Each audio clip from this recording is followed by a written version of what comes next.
Hey guys, right now I'm with Lucas Davis, the design director for Battlecry Studios and the brand new game Battlecry. So, Lucas, tell me a little bit about Battlecry. What's the storyline? What do we got? So, Battlecry is a 32-player team action combat game. And it's a game where we kind of wanted to bring melee and range together and mix them together.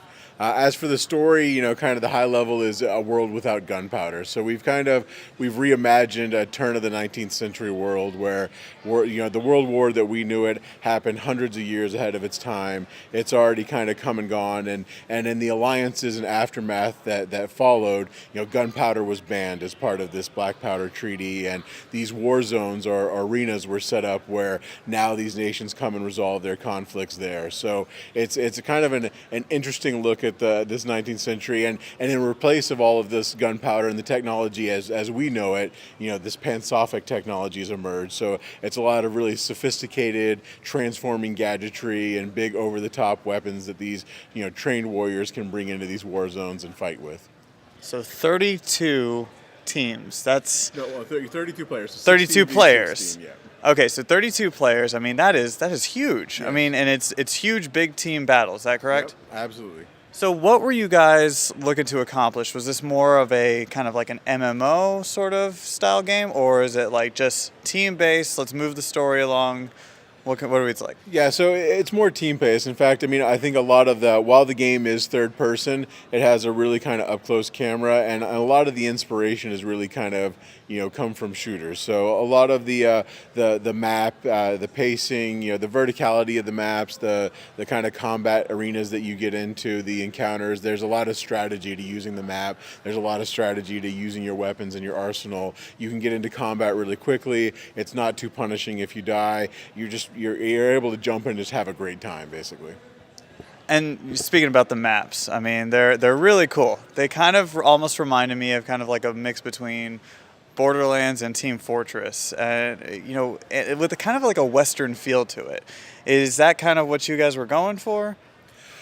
So a lot of that sort of evolved over the times. I mean, like for us, we knew we wanted to create a strong stylized world. We wanted to create something you look at and recognize our game. And so, Victor Antonov, our creative director, and Andrew Collins, our art director, really kind of sat down and looked at the elements, the kind of painterly elements that they wanted to bring forward. So, with the world, you kind of get like those painterly details up close, but like looking at an old painting, you kind of have essential shapes in the background. Everything sort of resolves in the background, and it's great for us for multiplayer because it also makes for a very clean world. You're able to pick up your enemies easy. You're able to pick up the objectives, so it doesn't keep everything dirty. So I think a lot of it kind of started off with wanting that style, but it sort of evolved from there. And even kind of that little bit of Western feel to it. As we were building the war zones, we really recognized that they almost were like these kind of frontiers that these like, yes, it's all about blades and bows and all of these transforming weapons and gadgetry, but it has the feel of that kind of duel that you're walking down Main Street, you're going to get into a fight. And so we wanted to kind of capture all that together, and as we blend it all together, it's just like, okay, this is perfect. It works. It's exactly what we wanted to do. And it's beautiful. It really is a very gorgeous game, so you guys did a fantastic job with that. Thank you. Now, free to play. Let's talk about that for a second, because free to play, I mean, that's awesome. Yep. Is that going to be on every console, or is it just PC, or where are we at right now? So far, all we've announced for the game is PC. We haven't announced any other SKUs besides that. Now the game does play on the controller. You can't pick up a controller. It plays very well on the controller. So we're definitely kind of keeping our thoughts and options open there. But so far, all we've announced is PC, and for PC, absolutely free to play. So is everything going to be free on this game, or is it stuff that you kind of earn, like different costumes, different weapons, or do you buy stuff as well? Yeah, so you'll be able to buy a lot of the kind of costumes, and those kind of things are perfect examples of the things you'll be able to buy. So when it comes to the game and progressing your warrior and making your warrior stronger, all that stuff we wanted you to earn in the game. So we want the game side of it to be that free side of it, where you are earning all of that. It's the time you spent in the game. If you see another enforcer come around the corner and he's max level, you know that he earned it. You know that he spent the time to do that. And so that was a really important important part for us as well. But in terms of like the kind of stuff that you can get is yeah, we have these really just these great warriors with strong personalities that our team has come together to bring to life. So in a lot of ways, if you want to come in there and get a whole new personality, if you want to get a new look, if you want a new weapon that isn't any stronger but it has a completely different look and completely different animations and acts differently, like those are the kind of things that we'll have in there that players can purchase. So from what I'm hearing is that this game is actually every one of these warriors is completely customizable.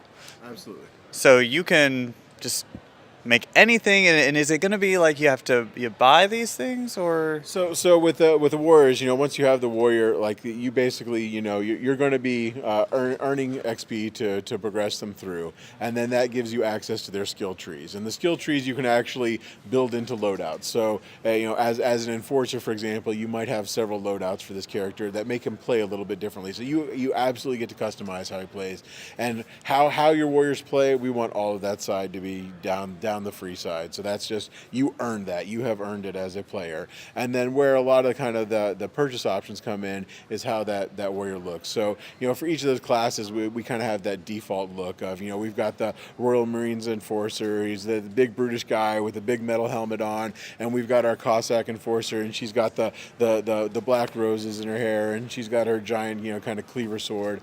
And so if you want her to have a different personality, if you want her to have a different look to her character, if you want to have a different ethnicity, if you want to have different uniforms, different armors, different weapons, different those kind of things, we want to keep adding those kind of things in for all of our warriors and just having those options there. So we'll always have that really well done AAA default personality that each of these warrior classes will have, but we also want you to have the kind of option to make that custom. This is my Cossack Enforcer, and she's got a different color hair, and she's got a wildly different weapon, and she has a different uniform, and I've earned my way up the tier, so she's got the cool badge on her, and those kind of elements to really customize your character, both from the skill tree side and the look side. all right? So when can we play Battlecry? Well, you can play it here at QuakeCon if you manage to show up here. But for us right now, so we'll be coming to beta in 2015. Until then, we'll have it out at several trade shows, so people can come out and play it itself. And then as we get towards 2015, we'll start announcing exactly how players can sign up and exactly when the beta will be available. And so Battlecry Studios. Yes. How long has Battlecry Studios been around?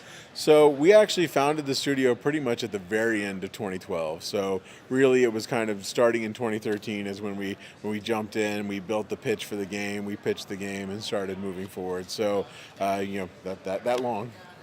And what else? Like, okay, so Battlecry seems like kind of your flagship brand at the moment. Yep. So what is coming up next for Battlecry Studios? So for us, we're pretty much focused on Battlecry the game right now. I think we're developers, so we always have lots of ideas in motion and lots of things that we're playing around with. But for us right now, this is it. I mean, honestly, with a game like Battlecry, this game's going to be around for years and years and years and years. So for us, like.